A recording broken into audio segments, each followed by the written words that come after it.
Okay, Assalamu alaikum. So we will discuss about the cervical cancer, and there is a new research on the immunotherapy. We will discuss it. So the source of this, it is the BGCS guidelines, and that was updated in 2021. And we will cover the FIGO that was updated in 2021, and we also cover the TOG that was updated in 2022. So we will start it. So, what are the risk factor of the cervical cancer? Early onset of the sexual activity and the multiple sexual partner. Okay, high risk HPV. It is strongly associated with the cervical squamous cell carcinoma, and it is found 99.7% of the cervical cancer. Okay. So, what about the family history? Cervical squamous cell carcinoma risk is increased 74 to 80% higher in the women with the first degree relative. Cervical adenocarcinoma is 39 to 69% higher in the women with the first degree relative.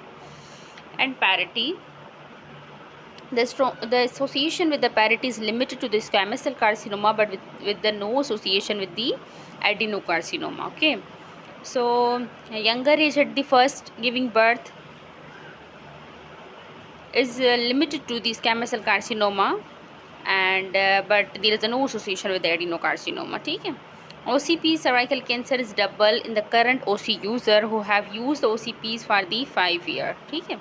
तो मतलब जो 5 साल से ज़्यादा वाले use कर रहे हैं, 5 साल से ज़्यादा हो गए उनको, और वो OCPs यूज़ करें तो उनमें रिस्क डबल हो जाता है CA सर्विस का. ठीक है, ये हम कंट्रासेप्शन में डिस्कस कर चुके हैं. Okay, cervical cancer risk may increase with a longer duration of the use.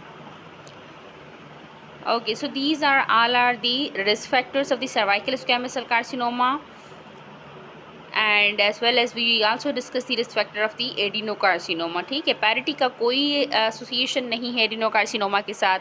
Younger age at giving the birth, इसका भी कोई association नहीं है. ठीक है. बाकी जो मोस्ट कॉमन फैक्टर है जो सर्वाइकल स्क्वामस कार्सिनोमा काज करवाता है वो है HPV, that is the 99.7%. Okay, so आगे चलते हैं.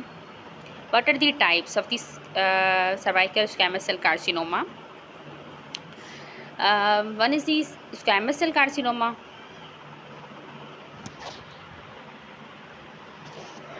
Okay, that account is 70 to 80%, and other one is the cervical adenocarcinoma. These are the types of the cervical cancer. One is squamous cell carcinoma, that is the most common type, and it occurs the 70 to 80%. Okay, and other one is the cervical adenocarcinoma. It account the 10% of the cases of the cervical cancer. And other are the adenosquamous, that is the 5 to 6%, small cell cancer, that is less than the 3%, and very rarely cancer such as the lymphoma, sarcomas, and the clear cell cervical cancer, and the primary malignant melanoma of the uterine cervix. Okay, so the most common type is the cervical squamous cell carcinoma, that is the 70 to 80%. After that, the adenocarcinoma, that is the 10%. Okay, so what are the clinical symptoms? Cervical cancer often has the no symptoms in the early stage and may be detected after an abnormal cervical screening test. Okay, so if the patient is symptomatic, what are the symptoms? That is the postcoital bleeding, intermenstrual bleeding, persistent vaginal discharge, which may be the blood stain, postmenopausal bleeding. Okay, so these are the symptoms at the early stage. And what are the symptoms at the advanced stage? Patient have the complaining of the hematuria when it is the distant metastasis, when it is involved the bladder, and then patient having the complaining of the hematuria, urinary incontinence, bone pain, lower limb edema, flank and the loin pain due to the hydroureter and the hydronephrosis. Okay, changes to the bladder, bowel habit, loss of appetite, weight loss, and the fatigue. Women of all ages to develop the cervical cancer, but traditionally it affects the sexually active women having the age between the 30 to 45 year of the age. ठीक है, तो mostly ये कब affect करता है? 30 to 45 year of age में. However, the recent data from the cervical research UK show the peak of the incidence has reduced to the 25 to 29. Okay, पहले according to past guideline, it was the peak age is the 30 to 45. Now 25 to 29 is the peak age of the incidence of the cervical cancer. Okay, so the cervical cancer is a very rare in the women under the 25 year age. 25 year से पहले नहीं होता, बहुत कम होता है mostly, क्योंकि देखें हम सर्वाइकल स्क्रीनिंग प्रोग्राम भी स्टार्ट कब से करते हैं, 24.5 ईयर ऑफ एज से करते हैं ना, तो यही इसकी पीक एज है। आप इससे याद कर लें, जहाँ से सर्वाइकल कैंसर की स्क्रीनिंग हम स्टार्ट करते हैं, that is the peak age of the cervical cancer. Okay, recommendation from the BGCS guideline, that is the patient with a suspected cervical cancer should be seen urgently, ideally in the colposcopic clinic, to obtain the direct biopsy to make the diagnosis। ठीक है, जब आपको cervix abnormal लग रहा हो तो आपको कोल्पोस्कोपिक biopsy कर लेनी चाहिए, ठीक है, ताकि जल्दी से डायग्नोस हो सके। और बायोप्सी आप कौन सी लेंगे, या तो फिर आप पंच बायोप्सी लेंगे या तो फिर एक्सिशनल बायोप्सी लेंगे, ठीक है।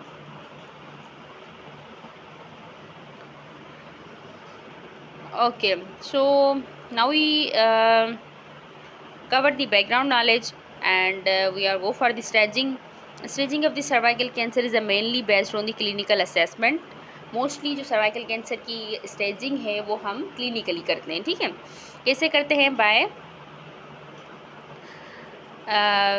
UA के थ्रू करते हैं, ठीक है, examine under anesthesia. The examination recommended by the FIGO in the staging of the cervical cancer, that is the colposcopy of the cervix, EUA, the most common is the EUA जिसे हम करते हैं colposcopy, endocervical curettage, intravenous urography, hysteroscopy, cystoscopy, proctoscopy, X-ray examination of the lungs and skeleton, ठीक है। IVU कब तब करेंगे जब यूरेटर इन्वॉल्व हो, ठीक है, और बाकी जो है सिस्टोस्कोपी, ब्लैडर इन्वॉल्व हो, हिस्टेरोस्कोपी जब यूट्रस इन्वॉल्व हो, ठीक है। तो मोस्टली जो फर्स्ट लाइन हमारी इन्वेस्टिगेशन है जिसके थ्रू हम स्टेजिंग करते हैं ना, वो हम क्लिनिकली करते हैं बाय दी EUA के थ्रू, ठीक है। बाकी अगर कोई मेटास्टेसिस हुई हो तो फिर उस हिसाब से हम करेंगे। अगर यूरेटर इन्वॉल्व हुआ हो तो फिर हम IVU करेंगे, अगर ब्लैडर इन्वॉल्व हुआ हो तो फिर सिस्टोस्कोपी करेंगे, अगर रेक्टम हुआ हो तो फिर प्रोक्टोस्कोपी करेंगे, ठीक है। तो according to the involvement of the adjacent organ हम इन्वेस्टिगेशन करेंगे और फिर स्टेजिंग करेंगे, ठीक है। Recommendation, the visual inspection of the cervix is essential with the through clinical staging, ठीक है। MRI is a prefer imaging technique, it has the increase sensitivity and the PET scanning should be carried out in the cases more advance stage, that is the 1B2, and in all cases planned for the combined chemo radiotherapy, ठीक है। तो mostly staging हम EUA पे करते हैं, ठीक है। अगर इन्वेस्टिगेशन की अगर बात करें तो फिर हम MRI को प्रीफर करते हैं as compare to the CT scan, ठीक है। और पेट स्कैन तब हम करेंगे जब एडवांस स्टेज हो या हम प्लान कर रहे हों रेडियो या कीमोथेरेपी के लिए, तो तब हम करेंगे पेट स्कैन, ठीक है। अच्छा, स्टेजिंग की अगर बात करें तो फिर it is divided into the 4 stages. Stage 1A including the stage 1A1 and 1A2, ठीक है। So the cancer in the cervix only and it is the micro invasive cancer, we can not see with the naked eye, ठीक है। तो ये हम microscope के through ही देख सकते हैं। Stage 1A1, that when the stromal invasion is less than the 3 millimeter. Okay, in stage 1A2 the stromal invasion is more than the 3 millimeter, but it is less than the 5 millimeter. In stage 1B the lesion is more than the 5 millimeter, and in stage 1B that is the less than the 2 centimeter, stage B2 more than the 2 centimeter, stage B3 more than the 4 centimeter. अच्छा, stage 1 में cervix तक cancer होता है, ठीक है, और stage 2 में beyond the cervix, फिर इसको फर्दर डिवाइड किया गया है stage 2A1, 2A2 and 3B में, ठीक है। But not as far as the lower 1/3 of the vagina और द पेल्विक साइड वॉल।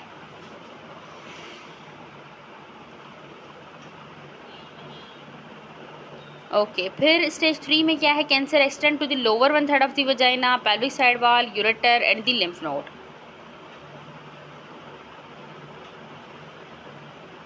अब इसे याद करें, stage 1 cervix only, stage 2 beyond the cervix plus upper third of the vagina, ठीक है। और फिर lower third of the vagina stage 3 में पेल्विक साइड वाल, यूरेटर, लिम्फ नोड, और स्टेज 4 में distant metastasis. Now we will discuss the treatment. So the treatment option including the surgery, radiotherapy and the chemotherapy. ठीक है. So what are the factors that influencing the treatment are the disease stage, patient age, coexisting medical problem. Surgery and the radical chemotherapy may be administered with a curative intent and have the equivalent cure rate in the women with the stage 2A or the less tumor. ठीक है. Stage 2A से पहले तो हम surgery ही करेंगे. ठीक है. Stage 2A के बाद हम सर्जरी भी कर सकते हैं, रेडियो कीमो रेडिएशंस भी कर सकते हैं. दोनों के जो क्यूरेटिव रेट है और सक्सेसफुल चांसेस हैं दोनों के इक्वल हैं. The aim is to use the single modality of the treatment whenever the possible to avoid the added morbidity. ठीक है. ये इस गाइडलाइन में पॉइंट 8 की गई है कि आप बेटर है कि कोई एक चीज़ करें, या तो आप सर्जरी करें या तो फिर आप कीमो रेडिएशन करें. ठीक है. इससे क्या होगा कि मॉर्बिडिटी कम हो जाएगी पेशेंट में. जो कॉम्प्लिकेशंस होते हैं जैसे कि लिम्फेडिमा, पोस्ट ऑपरेटिव जो कॉम्प्लिकेशंस होते हैं उनसे वो बच जाएगी अगर आप सिंगल मॉडलिटी यूज़ करेंगे तो. This is the explain by the increase rate of the lymphoedema in the patient who require the post operative radiotherapy following the lymphadenectomy. Okay, so surgical treatment, the route of the hysterectomy, maybe the laparotomy, maybe by the minimal invasive surgery, either the laparoscopic or the robotic. Surgeries are suitable for the early stages when the cervical conizations, total simple hysterectomy and the radical hysterectomy may be selected according to the stage of the disease and the extent of the spread of the cervical cancer. Okay, so the advantages of the surgical treatment are that it is feasible to determine the post-operative stage on the basis of the histopathological finding, or that is the possible to treat the cancer that are likely to be the resistant to the radiotherapy, and that is possible to conserve the ovarian function. Intraoperative transpositions of the ovaries high in the paracolic gutter away from the radiation field in case it should be required subsequently is also feasible. ठीक है. तो surgery के benefit क्या है? एक तो ये है कि हम अर्ली स्टेजेस में सर्जरी ही करते हैं. इससे क्या होगा कि हम हिस्टोपैथो के लिए भी भेज सकते हैं. ठीक है. हमें हिस्टोपैथोलॉजिकल फाइंडिंग्स भी मिल जाएंगी. और दूसरा ये है कि अगर कुछ कैंसर्स होते हैं जो रेजिस्टेंट होते हैं रेडियोथेरेपी के, तो उनके लिए भी ये है कि वो ट्रीट हो जाएंगे सर्जरी से. हम ओवेरियन फंक्शन को भी कंजर्व कर सकते हैं. कैसे कंजर्व कर सकते हैं? By intra operative transpositioning of the ovaries. ठीक है. So this is the MCQs also in the paracolic gutter. In this way you can prevent the ovaries from the radiation field.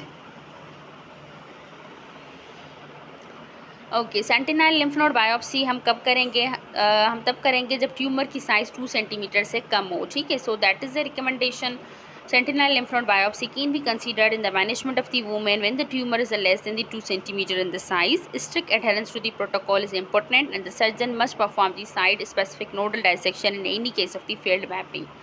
All suspicious are the grossly enlarged lymph node must be removed regardless of the sentinel lymph node mapping. Okay, अब हम management पढ़ते हैं, treatment option पढ़ते हैं stage wise, और according to the family complete है या नहीं है उसके हिसाब से पढ़ेंगे हम. ठीक है. अच्छा. Management of the cervical cancer in the young women having the family is incomplete. ठीक है. Okay. It means you conserve her fertility. और स्टेज क्या है इसका? स्टेज 1A1 है. तो फिर इसमें ट्रीटमेंट ऑप्शन क्या होंगे? मेजर द स्ट्रोमल इन्वेजन कितनी होती है? Less than the 3 millimetre in the depth, that is the micro invasive, we can not see. Okay. तो इसमें ट्रीटमेंट ऑप्शन क्या है? या तो आप कोल्ड नाइफ या तो लीड्स करें. An acceptable treatment for the stage 1A1 squamous cell or the adenocarcinoma of the cervix. ठीक है. Reconisation is a recommend if there is a positive margin to the intraepithelial neoplasia. ठीक है. अगर आपने surgery की, ठीक है, लीड्स की, उसके बाद मार्जिन पॉजिटिव आ गए तो फिर आप क्या करेंगे? रिकोनाइजेशन भी कर सकते हैं. ठीक है. Conization, that is the leads knife or the laser for the cervical cancer, is often large or the multiple obstetric complication काज करवा दी है ना. प्रीटर्म लेबर हो सकता है, इससे मिसकैरेज हो सकता है. सो आपने करने से पहले पेशेंट को पूरा एक्सप्लेन करना है, उसके सारे बेनिफिट भी बताने और कॉम्प्लिकेशन भी बताने कि ये कॉम्प्लिकेशन हो सकते हैं. Recent evidence has indicated that the sentinel lymph node lymph node biopsy approach may be extended to the use of the stage 1A1 in the patient with the lymphovascular invasion. A pelvic lymph node and the sentinel lymph node biopsy should be performed. ठीक है, तो अब ये है कि sentinel lymph node biopsy आप stage 1A1 में भी करेंगे अगर लिम्फोवस्कुलर स्पेस इन्वॉल्व हो चुका है तो। ठीक है, अच्छा, लिम्फोवस्कुलर स्पेस मतलब the invasion of the vessels, ठीक, उसे बोलते हैं कि लिम्फोवस्कुलर स्पेस इन्वेजन। ठीक है, अच्छा, management of the cervical cancer in the old women जिसकी फैमिली कंप्लीट है और स्टेज 1A1 है, तो फिर उसमें क्या ऑप्शन है, तो फिर तो आप हिस्टेक्टमी कर दें। ठीक है, women who have the complete their family are the elderly women, simple hysterectomy type 1 may be the option. Via the abdominal करें या तो आप वजाइनल करें या आप लेप्रोस्कोपिक रूट से करें, जो भी आपके पास फैसिलिटी अवेलेबल है।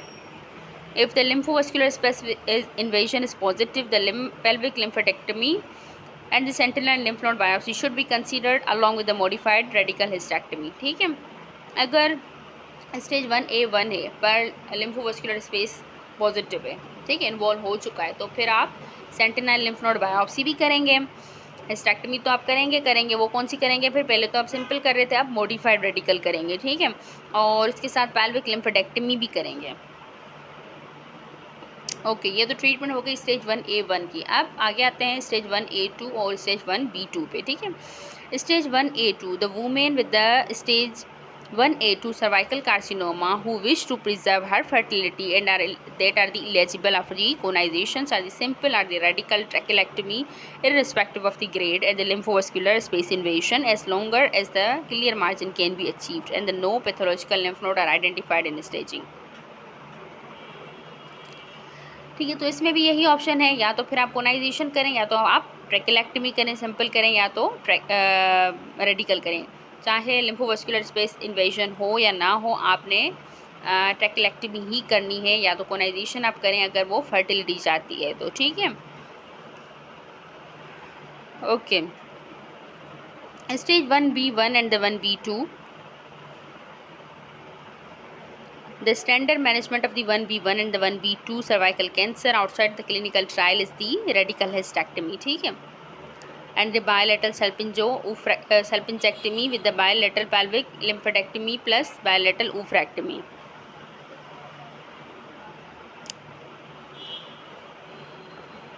Sentinel lymph node biopsy is a promising way of diagnosing the lymph node metastasis and reducing the morbidity of these systemic pelvic lymph node. ठीक है, तो आप स्टेज 1B1 से जो ट्रीटमेंट स्टार्ट हो जाएगा, यहाँ पे प्रेगनेंसी एंड हो जाएगी। ठीक है, अब अगर स्टेज 1B1 आ गया तो फिर आप क्या करेंगे, अगर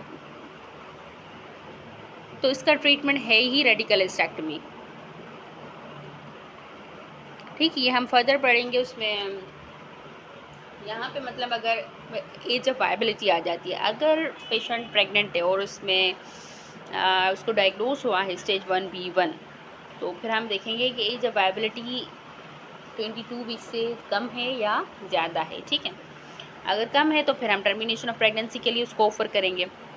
अगर 22 वीक से कम है ना, तो फिर टर्मिनेशन ऑफ प्रेगनेंसी के लिए ऑफ़र करेंगे। अगर 22 वीक से ज़्यादा है तो फिर हम कंटिन्यू करेंगे प्रेगनेंसी को, और 34 वीक पे हम सिजेरियन सेक्शन करेंगे, और फिर जो ट्रीटमेंट होगा स्टेज वाइज रेडिकल हिस्टेक्टमी कर देंगे और बायलेटरल सल्पिंजेक्टमी करेंगे। ठीक है, ये हम डिस्कस करेंगे सर्वाइकल कैंसर एंड प्रेगनेंसी के टॉक में, अलग से पढ़ेंगे इसको। अच्छा, बहरहाल 1B1 और 1B2 का ट्रीटमेंट ऑप्शन क्या है, बायलेटरल सल्पिंजेक्टमी और रेडिकल हिस्टेक्टमी और बायलेटरल पैल्विक लिम्फोडेक्टमी, और यहीं से स्टेज 1B1 से आप सेंटिनल लिम्फ नोड बायोप्सी करेंगे हर पेशेंट पे। ठीक है, ओके, ये तो हमने पढ़ा। अब अगर स्टेज 1A2 है और पेशेंट की फैमिली कंप्लीट है, स्टेज 1A2 to 1B2 और यंग पेशेंट विद एडिनोकार्सिनोमा की बात हो रही है। ठीक है, so young patient with adenocarcinoma should be counselled carefully regarding the bilateral salpingo-oophorectomy due to the higher risk of the metastasis and the relapse in the adnexa compared to the squamous cell carcinoma। ठीक है, अच्छा, अगर stage 1A2 है और family complete है तो फिर हम रेडिकल हिस्टेक्टमी करेंगे। ठीक है, और अगर स्टेज 1A2 और 1B2 है और पेशेंट को एडिनोकार्सिनोमा है, then we will do the bilateral salpingo-oophorectomy along with the hysterectomy because there is the increased chances of the relapse and the metastasis in the adnexa is more in the patient having the adenocarcinoma rather than the squamous cell carcinoma. ठीक है, तो ये patient को हम बताएंगे and the patient who are the unfit for the surgery. ठीक है, अगर एडिनोकार्सिनोमा है और स्टेज 1A2 है या तो 1B2 तक है और पेशेंट फिट नहीं है सर्जरी के लिए, तो फिर chemo radiotherapy is a valid alternative to the radical surgery, but they usually offer for those who are the unfit and when there is the double modality treatment we will decide about the single modality. ठीक है, तो फिर हम surgery नहीं करेंगे, हम chemo radiotherapy करेंगे. अगर फिट नहीं है तो फिर हम कीमो रेडिएशन करेंगे.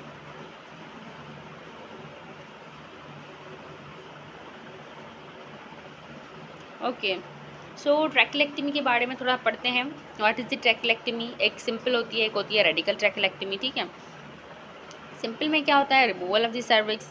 और रेडिकल में क्या होता है? Removal of the cervix, parametrium और tissues around the uterus in the some part of the upper vagina. ठीक है, ये आपने याद करना है कि क्या क्या रिमूव करते हैं. सिंपल में तो सिर्फ सर्विक्स रिमूव करते हैं, इसमें पेरामेट्रियम भी करते हैं जो यूट्रस के अराउंड होती है, और अपर पार्ट वजाइना का अपर पोर्शन भी रिमूव करते हैं. ठीक है, सो किन पेशेंट्स में हम करते हैं? When the lesion is the less than the 2 centimetre.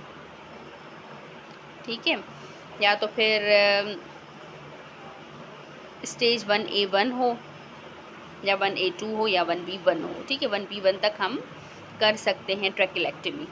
Lymph node involve ना हो, लिम्फोवेस्कुलर स्पेस इन्वॉल्व ना हो. ठीक है, no involvement of the upper endocervical canal and patient desire for the fertility. So these are the indications of the trachelectomy. Okay, अब आ जाते हैं stage 2A1 पे. ठीक है, invasive carcinoma more than the 4 centimetre in the greater diameter. तो stage 1B1, 1B2 और 2A1 में हम क्या करेंगे? रेडिकल हिस्टेक्टमी करेंगे with the pelvic lymphadenectomy. Surgical treatment is the preferred modality for the stage 1B1, 1B2 or stage 2A1. It would be usually consist of the type C radical hysterectomy with the pelvic lymphodectomy. Okay, हम hysterectomy के types भी पढ़ेंगे, simple, radical और modified, ये तीनों पढ़ेंगे हम.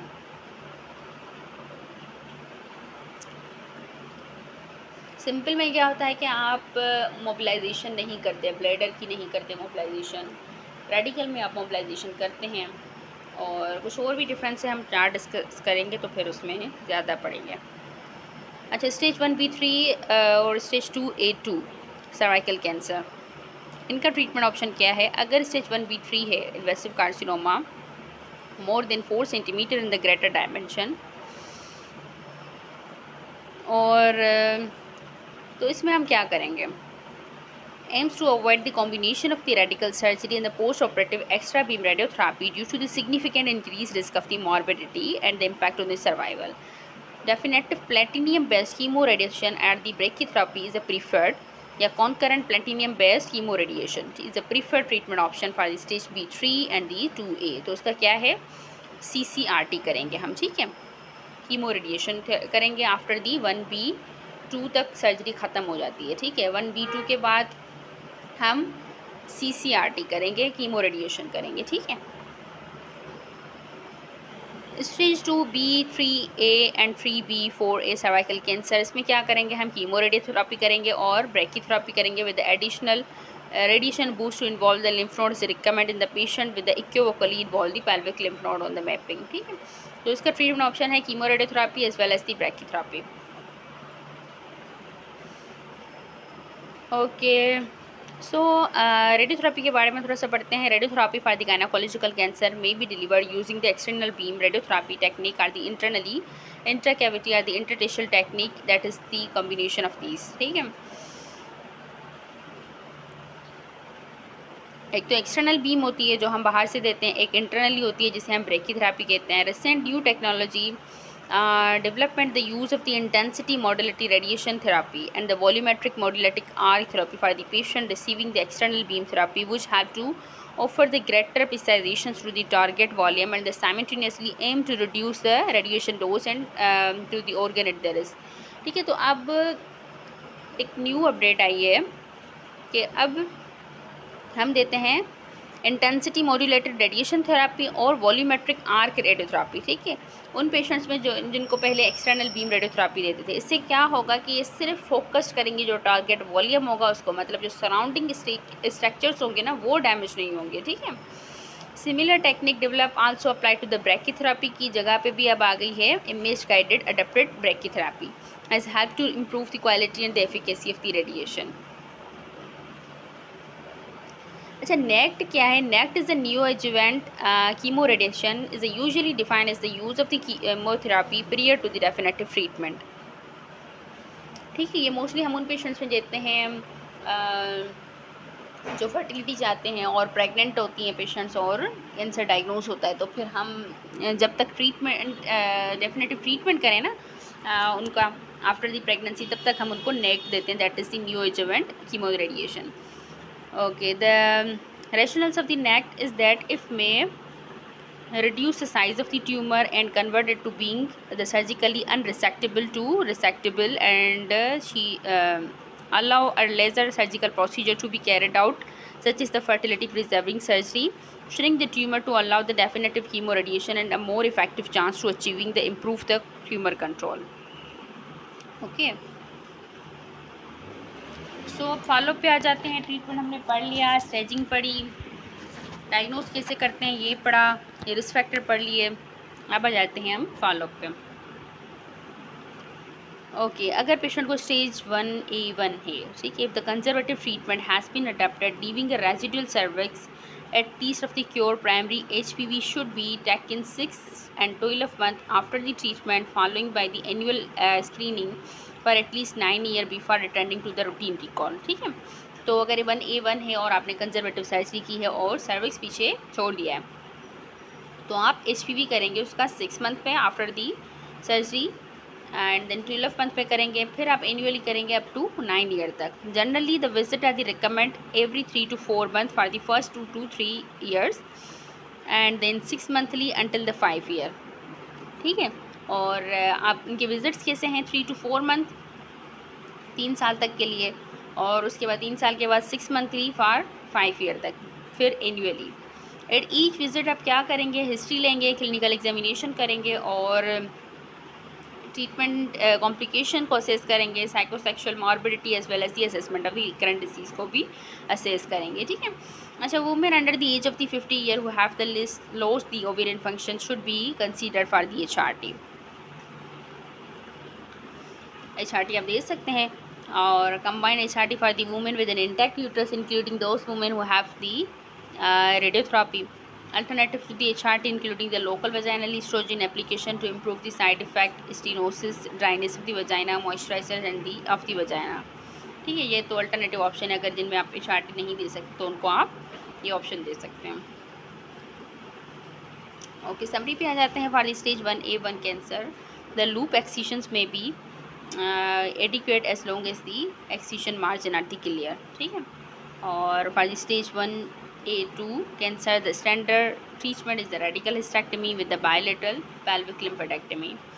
Or stage 1B1 or 2A, the treatment is guided by the suitability for the major surgery and the patient preference option including the radical surgery and the radiotherapy.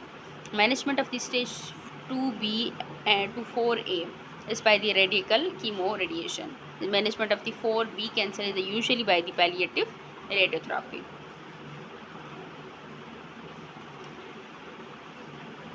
ओके, immunotherapy तो अभी आई है। इम्यूनोथेरापी है क्या? A treatment that uses the body immune system to fight the cancer and it enhances immune response against the cancer cell, can target the specific marker on the tumor. So the most common immunotherapeutic agent that is used, that is the checkpoint inhibitor.